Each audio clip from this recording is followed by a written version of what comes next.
So if you want to build like a strong, good-looking midsection, like you want to take your shirt off and have people go like, holy shit, or have your wife be like, whenever you take your shirt off, you need to be smart with your exercise selection. Core training, ab training does not require a 55-minute blast of crunches, hanging leg raises, and all this other stupid bullshit you see. You just need to be very meticulous about the movements you choose and choose smart movements that put tension on the right part of your abs, because your abs are a muscle group. They can build strength, they can build size, and when that happens, they look good. You just need to be smart about what you're doing. So I'm going to show you two very simple but very effective ab movements, one for the upper abs, one for the lower abs. Here we go. The first movement is a cross bench crunch. I'm doing this because we're going across the bench. I need to get my point across. So we're going to have one of these ab mats.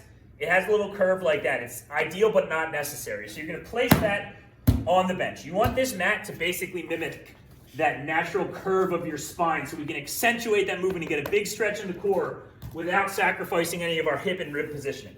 So we're going to set up basically with our ass off this side of the bench, pad right across the spine, and you'll see when I get into this position, I can let gravity pull my head and shoulders down. And when I do that, I'm getting a gigantic stretch on my abdomen without jutting my ribs up into an unsavory position. So the starting point is here. You can put your hands behind your head, and if this is too easy, you can hold a weight behind your head.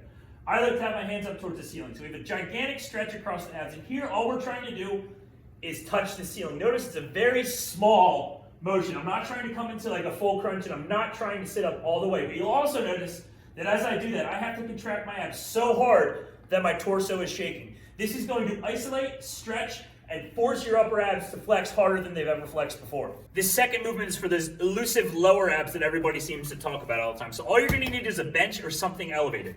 We're going to set up with our butt pretty close to one side of the bench so we have all this space behind us.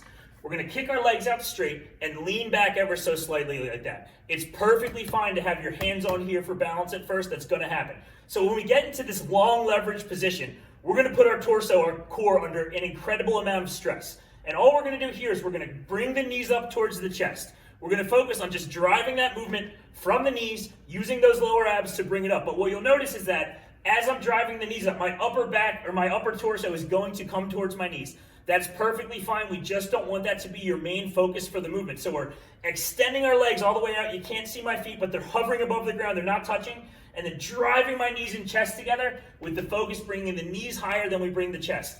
That is going to put an incredible amount and an incredible emphasis for force generation on those lower abs.